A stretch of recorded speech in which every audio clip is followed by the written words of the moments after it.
ಅದೃಷ್ಟಕಾರಕ ಶುಕ್ರ ನಿಮ್ಮ ರಾಶಿಯಲ್ಲಿದ್ದಾನೆ. ವಾಹನಗಳಿಂದ ಲಾಭ ಆಗ್ತಕ್ಕಂಥದ್ದು, ನಿಮ್ಮ ಬುದ್ಧಿಚಾತುರ್ಯದಿಂದ ಹಣ ಗಳಿಸ್ತಕ್ಕಂಥದ್ದು, ಗುಪ್ತವಿದ್ಯೆಗಳನ್ನು ಕಲಿಯೋದಕ್ಕೆ ತುಂಬ ಒಳ್ಳೆಯದಿದು.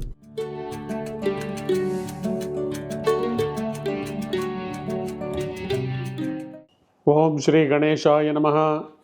ಓಂ ಶ್ರೀ ಗುರುಭ್ಯೋ ನಮಃ. ಓಂ ಶ್ರೀ ಸರಸ್ವತ್ಯೈ ನಮಃ. ಮಾತೃದೇವೋಭವ. ತತ್ವಮಸಿ ಚಾನಲ್ ಪ್ರೇಕ್ಷಕರಿಗೆ ನಿಮ್ಮ ರಾಘವನ್ ವೆಂಕಟರಾಘವನ್ ಮಾಡ್ತಕ್ಕಂಥ ನಮಸ್ಕಾರಗಳು. ಪ್ರೇಕ್ಷಕರೇ, ಇದು ಉಡುಪಿ ನ್ಯೂಮರಲ್ ಅಜೆಂಡಾ ಅಸ್ಟ್ರಾಲಜಿ ಕಾರ್ಯಕ್ರಮ ಮಾಸ ಭವಿಷ್ಯ. ನೀವೆಲ್ಲರೂ ನಮ್ಮ ಚಾನಲನ್ನು ಪ್ರೀತಿಯಿಂದ ಸ್ವಾಗತಿಸ್ತಾ ಇದ್ದೀರಿ. ನಿಮ್ಮೆಲ್ಲರಿಗೂ ಹೃತ್ಪೂರ್ವಕ ಧನ್ಯವಾದಗಳು. ಈಗ ಜೂನ್ ತಿಂಗಳ ಗೋಚಾರದಲ್ಲಿ ಫಲಾಫಲ ಯಾವ ಥರ ಇದೆ ನೋಡೋಣ ಬನ್ನಿ. ಜೂನ್ ತಿಂಗಳಲ್ಲಿ ಮುಖ್ಯವಾಗಿ ಗುರು ಭಗವಾನರು ತಮ್ಮ ಸ್ಥಾನ ಬದಲಾವಣೆಯನ್ನು ಮಾಡ್ತಾ ಇದ್ದಾರೆ. ಮಿಥುನ ರಾಶಿಯಿಂದ ತನ್ನ ಉಚ್ಚ ರಾಶಿಯಾಗಿರ್ತಕ್ಕಂಥ ಕರ್ಕಾಟಕ ರಾಶಿಗೆ ಪ್ರವೇಶ ಮಾಡ್ತಾ ಇರೋದ್ರಿಂದ ದ್ವಾದಶ ರಾಶಿಗಳಲ್ಲಿ ಸಾಕಷ್ಟು ಬದಲಾವಣೆಗಳಾಗ್ತಾ ಇದೆ. ಶನಿ ಭಗವಾನರು ಯಥಾಸ್ಥಿತಿ ಮೀನ ರಾಶಿಯಲ್ಲಿದ್ದರೆ 21ನೇ ತಾರೀಕುವರೆಗೂ ಸ್ವಂತ ರಾಶಿಯಲ್ಲಿ ಕುಜ ಭಗವಾನರು ಇದ್ದಾರೆ. ಬುಧರು 22ನೇ ತಾರೀಕುವರೆಗೂ ತನ್ನ ಸ್ವಂತ ಮನೆಯಾಗಿರ್ತಕ್ಕಂಥ ಮಿಥುನ ರಾಶಿಯಲ್ಲಿದ್ದರೆ ಜೂನ್ 15ನೇ ತಾರೀಕು ಸೂರ್ಯ ಭಗವಾನರು ಮಿಥುನ ರಾಶಿಗೆ ಪ್ರವೇಶ ಮಾಡ್ತಾ ಇದ್ದಾರೆ. ಶುಕ್ರ 6ನೇ ತಾರೀಕು ಗುರುವನ್ನು ಕರ್ಕಾಟಕ ರಾಶಿಯಲ್ಲಿ ಸೇರಿಕೊಳ್ತಾ ಇದ್ದಾರೆ. ಉಳಿದಂಗೆ ರಾಹು ಕುಂಭರಾಶಿ, ಕೇತು ಸಿಂಹರಾಶಿ. ಮುಂದಿನ ರಾಶಿ ಕರ್ಕಾಟಕ ರಾಶಿ. ಕರ್ಕಾಟಕ ರಾಶಿಯವರಿಗೆ ಅದೃಷ್ಟಕಾರಕ ಶುಕ್ರ ನಿಮ್ಮ ರಾಶಿಯಲ್ಲಿದ್ದಾನೆ. ಶುಕ್ರ ಗೃಹ, ವಾಹನ, ಕಲೆ ಇತ್ಯಾದಿಗಾಗಿ ಸಂಬಂಧ ಇರತಕ್ಕಂಥವರು. ನಿಮಗೆ ಲಗ್ನದಲ್ಲೇ ಅಥವಾ ರಾಶಿಯಲ್ಲೇ ಶುಕ್ರ ಇದ್ದಾರಂದರೆ ವಾಹನಗಳಿಂದ ಲಾಭ ಆಗ್ತಕ್ಕಂಥದ್ದು, ಗೃಹ ನಿರ್ಮಾಣ ಕಾರ್ಯದಿಂದ ಜಯ ಸಿಗ್ತಕ್ಕಂಥದ್ದು, ಹೊಸದಾಗಿ ವೆಹಿಕಲ್ ಪರ್ಚೇಸ್ ಮಾಡೋರು ಕೂಡ ಅನುಕೂಲ ಇರುತ್ತೆ. ಯಾರಾದ್ರೂ ಮ್ಯೂಸಿಕ್ ಕಲಿಯೋರಿಗೆ ಅಥವಾ ಡ್ಯಾನ್ಸ್ ಕಲಿಯೋರಿಗೂ ಕೂಡ ಇದು ಸಕಾಲ. ನಿಮ್ಮ ರಾಶಿಯಲ್ಲೇ ಮತ್ತೊಬ್ಬ ಗುರು ಉಚ್ಚನಾಗಿದ್ದಾನೆ. ಶುಕ್ರನ ಜೊತೆ ಇರೋದರಿಂದ ಕಲಿಕೆಗೆ ಇದು ಒಳ್ಳೆಯ ಸಮಯ. ಸ್ವಲ್ಪ ಎಫರ್ಟ್ಸ್ ಇಟ್ಬಿಟ್ಟು ನೀವು ಕಷ್ಟಪಟ್ಟು ಓದಿ, ನಿಮಗೆ ಅದ್ಭುತ ಫಲಗಳು ಸಿಕ್ಕತ್ತೆ. ನಿಮಗೆ ವ್ಯಯಸ್ಥಾನದಲ್ಲಿ ಬುಧ ಇದ್ದಾರೆ. ವ್ಯಯಸ್ಥಾನದಲ್ಲಿ ಬುಧ ಇದ್ದಾರೆ ಅಂದರೆ ಫಾರಿನ್ ರಿಲೇಟೆಡ್, ಫಾರಿನ್ ಕಂಟ್ರಿಗಳಲ್ಲಿ ಕೆಲಸ ಮಾಡೋರಿಗೆ ಅನುಕೂಲ ಇರುತ್ತೆ. ನಿಮ್ಮ ಬುದ್ಧಿಚಾತುರ್ಯದಿಂದ ಹಣ ಗಳಿಸ್ತಕ್ಕಂಥದ್ದು. ವ್ಯಯಸ್ಥಾನದಲ್ಲಿ ಸೂರ್ಯ ಇದ್ದಾರಂದರೆ ಏನಾದರೂ ಸರ್ಕಾರಕ್ಕಾಗಿ ನೀವು ಟ್ಯಾಕ್ಸ್ ಕಟ್ತಕ್ಕಂಥದ್ದು, ಸರ್ಕಾರದಿಂದ ಅನಾನುಕೂಲಗಳಾಗ್ತಕ್ಕಂಥದ್ದು, ಸರ್ಕಾರದ ಸೇವೆ ಮಾಡ್ತಾ ಇರೋರಿಗೆ ಆಫೀಸಲ್ಲಿ ತೊಂದರೆ ಆಗ್ತಕ್ಕಂಥದ್ದು. ಮುಖ್ಯವಾಗಿ ಕರ್ಮಸ್ಥಾನದಲ್ಲಿ ಕುಜರಿದ್ದಾರೆ. ಭೂಮಿಕಾರಕ ಇರೋದರಿಂದ ರೈತರಿಗೆ ಸ್ವಲ್ಪ ಮಟ್ಟಿಗೆ ಟೈಮ್ ಚೆನ್ನಾಗಿದ್ದರೂ ಕೂಡ 50% ಅಂತ ಹೇಳ್ಬೋದು. ಮತ್ತು ನಿಮಗೆ ಧನಸ್ಥಾನದಲ್ಲಿ, ವಾಕ್ಸ್ಥಾನದಲ್ಲಿ ಕೇತು ಇರೋದರಿಂದ ಎಷ್ಟೋ ಸರ್ತಿ ಸತ್ಯವನ್ನೇ ನೀವು ಮಾತಾಡೋಕ್ಕಾಗಲ್ಲ.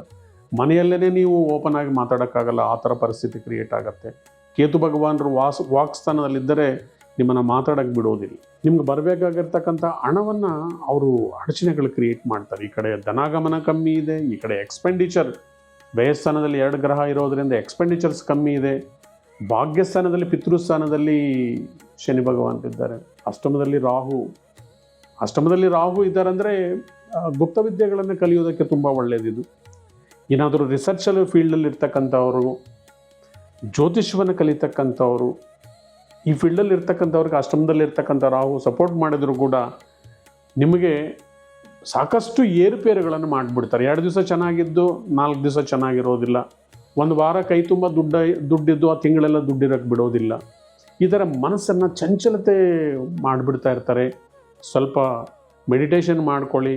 ನವಗ್ರಹ ಪೀಡಾ ಪರಿಹಾರ ಸ್ತೋತ್ರವನ್ನು ರೆಗ್ಯುಲರ್ ಆಗಿ ಓದ್ಕೊಳ್ಳಿ. ಕಾಳಭೈರವರ ಆರಾಧನೆ ಮಾಡಿ.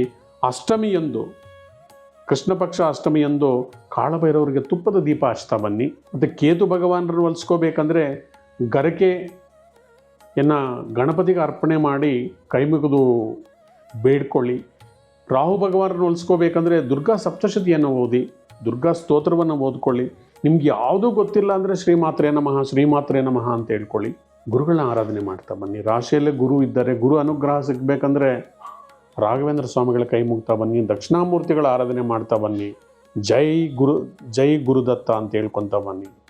ಗುರುಗಳ ಅನುಗ್ರಹಣೆ, ಶನಿ ಅನುಗ್ರಹಕ್ಕಾಗಿ ಪ್ರತಿನಿತ್ಯ ಪ್ರೇಯರ್ಸನ್ನು ಮಾಡ್ಕೊತ ಬನ್ನಿ.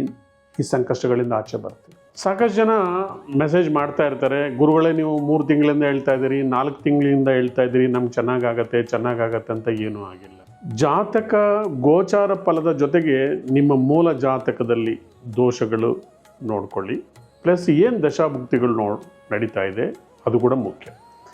ಜೊತೆಗೆ ನಿಮ್ಮ ಮನೆಯ ವಾಸ್ತು ಸ್ಥಾನಬಲ ಇಲ್ಲ ಅಂದರೂ ಕೂಡ ನಿಮ್ಗೆ ಒಳ್ಳೆ ಟೈಮ್ ನಡೀತಾ ಇದ್ದರೂ ಕೂಡ ಶುಭ ಫಲಗಳನ್ನು ಕಮ್ಮಿ ಮಾಡುತ್ತೆ ಅಥವಾ ತಡೆಯುತ್ತೆ. ಒಂದು ವೇಳೆ ನಿಮ್ಮ ನಾಮಬಲ ಸಂಖ್ಯಾಶಾಸ್ತ್ರಕ್ಕೆ ಇಲ್ಲ ಅಂದಾಗಲೂ ಕೂಡ ನಿಮ್ಗೆ ಅಭಿವೃದ್ಧಿಯಲ್ಲಿ ತುಂಬ ಡಿಲೇ ಆಗುತ್ತೆ.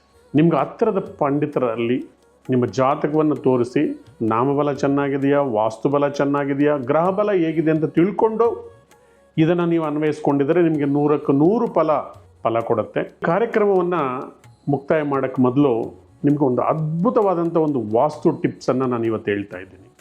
ಇದು ತುಂಬ ಮುಖ್ಯ. ಈ ವಿಡಿಯೋವನ್ನು ಕೊನೆಯವರೆಗೂ ನೋಡಿ, ಪದೇ ನೋಡಿ, ಅರ್ಥ ಆಗಿಲ್ಲ ಅಂದರೆ. ಇವತ್ತು ಸೌತ್ ವೆಸ್ಟ್ ಕಾರ್ನರ್, ಇದನ್ನು ನೀವು ಆಡು ಭಾಷೆಯಲ್ಲಿ ಕುಬೇರ ದಿಕ್ಕು ಅಂತ ಕೂಡ ಕರಿತೀವಿ. ಈ ದಿಕ್ಕಲ್ಲಿ ನೀವೇನಾದರೂ ಒಡೆದಿರೋ ಕನ್ನಡಿ ಇಟ್ಟಿದ್ದೀರಾ, ಬೇಡದೇ ಇರತಕ್ಕಂಥ ವಸ್ತುಗಳನ್ನು ಇಟ್ಟಿದ್ದೀರಾ, ನಿಮ್ಮ ಮಂಚದ ಕೆಳಗಡೆ ಶೂಸು ಬೇಡದೇ ಒಡೆದೋಗಿರ್ತಕ್ಕಂಥ ವಸ್ತುಗಳನ್ನು ಇಟ್ಟಿದ್ದೀರಾ, ಅಥವಾ ಈ ಮೂಲೆಯಲ್ಲಿ ನೀವು ಕನ್ನಡಿಯನ್ನೇನಾದ್ರೂ ಇಟ್ಕೊಂಡಿದ್ದೀರಾ. ಈಗೆಲ್ಲ ಕಬೋರ್ಡ್ ಮಾಡಿ ಅದರಲ್ಲಿ ಹೊರಗಡೆ ಕಾಣೋ ಥರ ಕನ್ನಡಿಯನ್ನು ಇಟ್ಟಿರ್ತಾರೆ. ಬೆಡ್ರೂಮಲ್ಲೇ ಟಿ ವಿ ಕೂಡ ಇಟ್ಟಿರ್ತಾರೆ. ಇದರಿಂದ ತುಂಬಾ ನೆಗೆಟಿವ್ ಎನರ್ಜಿ ಪಾಸ್ ಆಗುತ್ತೆ. ಈ ಕುಬೇರ್ ಮೂಲೆ ಅಂತಕ್ಕಂಥದ್ದು ಸಂಬಂಧಗಳನ್ನು ಅಭಿವೃದ್ಧಿಪಡಿಸ್ತಕ್ಕಂಥದ್ದು, ಮದುವೆ, ಲವ್, ರೊಮ್ಯಾನ್ಸ್ ಸಪೋರ್ಟ್ ಮಾಡ್ತಕ್ಕಂಥದ್ದು. ಈ ಕುಬೇರ ಮೂಲೆಗೆ ಉತ್ತರ ದಿಕ್ಕು ಚಿಲ್ಡ್ರನ್ಸು, ನೇಮ್, ಫೇಮ್ ಕೊಡ್ತಕ್ಕಂಥದ್ದು. ಈ ಕುಬೇರ ಮೂಲೆಗೆ ದಕ್ಷಿಣ ದಿಕ್ಕು ಐಶ್ವರ್ಯ, ಆರೋಗ್ಯವನ್ನು ಕೊಡ್ತಕ್ಕಂಥದ್ದು. ಒಂದು ವೇಳೆ ಈ ಕುಬೇರ ಮೂಲೆ ಏನಾದರೂ ಕೆಟ್ಟಿದರೆ ನಿಮಗೆ ನಿಮ್ಮ ಜೀವನದಲ್ಲಿ ಹೇಳಿಕೊಳ್ಳಲಾರದಂಥ ನೋವಿರುತ್ತೆ. ಇದು ಮದುವೆ ಮತ್ತು ಪ್ರೀತಿ, ರೊಮ್ಯಾನ್ಸಿಗೆ ಸಂಬಂಧಿಸಿರೋದಾಗಿರೋದ್ರಿಂದ ನೀವೇನಾದರೂ ಈ ದಿಕ್ಕಲ್ಲಿ ನೀವು ಕಪ್ಪು ಬಣ್ಣದ ಕಬೋರ್ಡ್ಸು ಅಥವಾ ನೀವೇನಾದರೂ ನೀಲಿ ಬಣ್ಣದ ಪೇಂಟಿಂಗ್ ಏನಾದರೂ ಹೊಡೆದಿದ್ದರೆ ನೀವು ಅಬ್ಸರ್ವ್ ಮಾಡಿ ಸಂಬಂಧಗಳಲ್ಲಿ ತೊಡಕುಂಟಾಗ್ತಾ ಇರುತ್ತೆ. ಇಷ್ಟುವರೆಗೂ ಚೆನ್ನಾಗಿರ್ತಕ್ಕಂಥ ಸಂಬಂಧಗಳು ನೀವು ಮನೆ ಕಟ್ಟಿ ಆ ಪೇಂಟ್ ಮಾಡಿ ನೀವು ಕಬೋರ್ಡಲ್ಲಿ ನೀವು ಕನ್ನಡಿಯನ್ನು ಇಟ್ಟು ಸರಿಯಾದ ದಿಕ್ಕಲ್ಲಿ ನೀವು ಸರಿಯಾದ ವಸ್ತುಗಳನ್ನು ಇಟ್ಟಿಲ್ಲ ಅಂದಿದ್ರೆ ಒಬ್ಬರಲ್ಲಿ ಒಬ್ಬರಿಗೆ ಆಸಕ್ತಿ ಕಮ್ಮಿ ಆಗ್ತಾ ಇರುತ್ತೆ. ಒಂದು ವೇಳೆ ನಿಮ್ಮ ಪೇಂಟ್ ಅಥವಾ ನಿಮ್ಮ ಕಬೋರ್ಡ್ಸು ಬ್ಲ್ಯಾಕ್ ಆ್ಯಂಡ್ ಬ್ಲೂ ಇದ್ದರೆ ಒಬ್ಬರಲ್ಲಿ ಒಬ್ಬರಿಗೆ ಅನುರಾಗ ಕಮ್ಮಿ ಆಗುತ್ತೆ, ಶಾರೀರಿಕ ಸುಖದಲ್ಲಿ ಕೂಡ ವ್ಯತ್ಯಾಸ ಆಗ್ತಾ ಇರುತ್ತೆ. ಸರಿ, ಹಾಗಾದರೆ ಈ ಮುಖ್ಯವಾಗಿರ್ತಕ್ಕಂಥ ಈ ಕುಬೇರ ಮೂಲೆ ಅಥವಾ ಸೌತ್ ವೆಸ್ಟ್ ಕಾರ್ನರನ್ನು ಯಾವ ಥರ ನಾವು ಅಭಿವೃದ್ಧಿ ಮಾಡ್ಕೋಬೇಕು? ನಾವೆಷ್ಟೋ ಕಡೆ ನಾವು ವಾಸ್ತು ಪರಿಶೀಲನೆಗಾಗಿ ಹೋದಾಗ ಜನ ಹೇಳೋದಷ್ಟೇ, ಸ್ವಾಮಿ ನಾವು ತೊಗೊಂಡ್ಬಿಟ್ಟಿದ್ದೀವಿ, ಇದು ಅಪಾರ್ಟ್ಮೆಂಟು, ನಾವು ಹೊಡೆಯೋಕ್ಕಾಗಲ್ಲ, ತೆಗಿಯೋಕ್ಕಾಗಲ್ಲ, ಆಲ್ಟರ್ನೇಟಿವ್ ಮಾಡೋಕ್ಕಾಗಲ್ಲ. ಖಂಡಿತ ನೀವು ಹೆದರ್ಕೋಬೇಕಾಗಿಲ್ಲ. ಕೇವಲ ಸ್ವಲ್ಪ ಬದಲಾವಣೆಗಳನ್ನು ಮಾಡಿಕೊಳ್ಳೋದ್ರಿಂದ, ಕಲರ್ ಕಾಂಬಿನೇಷನ್ಸನ್ನು ಮ್ಯಾಚ್ ಮಾಡೋದ್ರಿಂದ, ಚಿಕ್ಕ ಟಿಪ್ಸನ್ನು ಉಪಯೋಗಿಸ್ಕೊಳ್ಳೋದ್ರಿಂದ ಅದನ್ನು ನೀವು ಸಮೃದ್ಧಿಯ ಕಡೆಗೆ ತೊಗೊಂಡು ಹೋಗ್ಬೋದು. ಮೊದಲನೇದಾಗಿ ನಿಮ್ಮ ಬೆಡ್ರೂಮಲ್ಲಿ ಪಿಲ್ಲರ್, ಮನೆಯ ಪಿಲ್ಲರ್ ಆಚೆ ಬಂದಿದ್ದರೆ ಅದರಲ್ಲಿ ನೆಗೆಟಿವ್ ಎನರ್ಜಿ ಬರ್ತಾ ಇರುತ್ತೆ. ಅದನ್ನು ನಿವಾರಣೆ ಮಾಡಬೇಕಂದ್ರೆ ಆ ಪಿಲ್ಲರ್ ಮೇಲೆ ಓಂ ಅನ್ನತಕ್ಕಂಥ ಅಕ್ಷರ ಪ್ಲಸ್ ಸ್ವಸ್ತಿಕನ್ನು ಬರೀರಿ.